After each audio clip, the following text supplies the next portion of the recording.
Good evening and welcome to the News Now at 10 o'clock. I'm Danielle Lewan.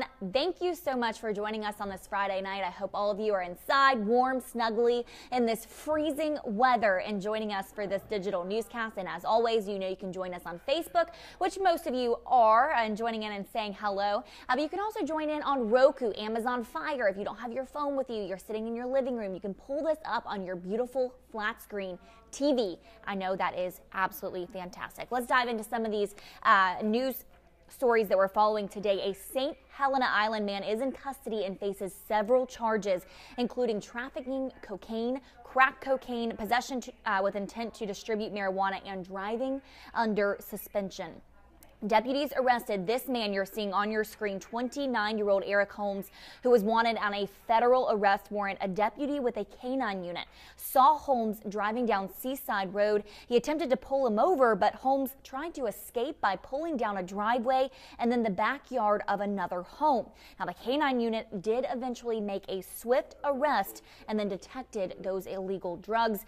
Deputies also found a stolen handgun in Holmes' vehicle. We'll keep you updated with that trial when it goes to trial, and also the charges that Eric Holmes faces out of St. Helena.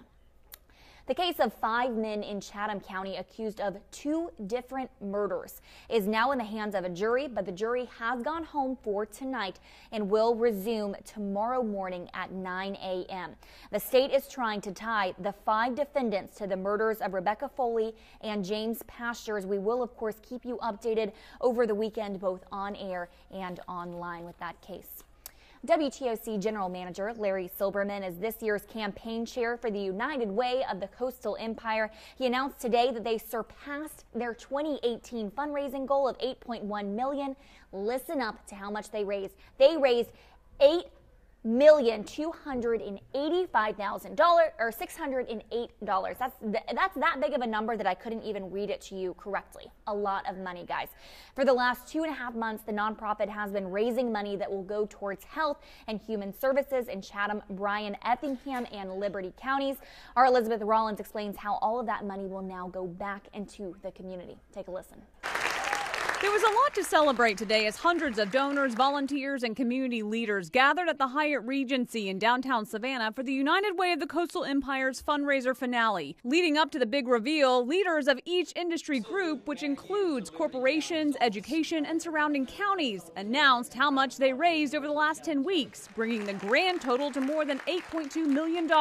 Late last night, the money was still coming in, the projections were still being done. In September, the nonprofit organization kicked off their annual fundraising campaign, setting a goal of $8.1 million. WTOC's General Manager Larry Silberman is this year's campaign chair, inspiring the community with a Three Musketeers theme and slogan, all for one, one for all. Although all for one is a little cliche, but it's really how we help each other, and it's how we unite as a group and put everyone's needs a little bit ahead of ours. This year, there were more than 20,000 donors and 650 companies who helped them exceed their goal. Money that will now go back into the community, funding nearly 100 programs at more than 50 nonprofits in Bryan, Chatham, Effingham, and Liberty counties. The work begins on Monday. We have a whole panel of community investment volunteers that'll be reviewing the grant applications from our local nonprofits and be making the decisions about where those dollars can have the most impact.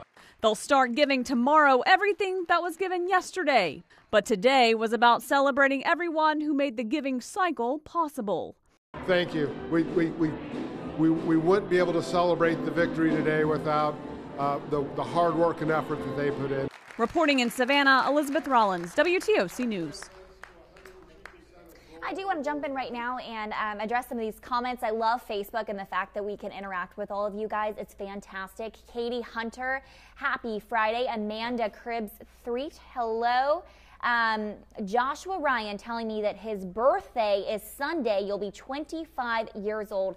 Happy early birthday, Joshua. That is awesome. I just turned 24 last month. I hope you have a wonderful birthday. It's going to be great weather on Sunday, and our chief meteorologist, Dave Turley, will have much more of that tonight on The News at 11. And also more at The News at 11 is on this backlog of rape kits in Georgia that was cleared today. The GBI announcing today that more than 3,000 rape kits found untested in police evidence lockers have undergone lab tests. Now, less than 3 years after state legislators passed a law to eliminate the backlog, more than 300 criminal justice DNA databases as a result. The backlog here in the Coastal Empire was cleared earlier this year. However, the Coastal Crime Lab that we had here assisted in eliminating the statewide backlog that we just got word today was cleared. Also, most of you know that they are building a new crime lab in Pooler, which will help take care of avoiding a backlog like that in the future.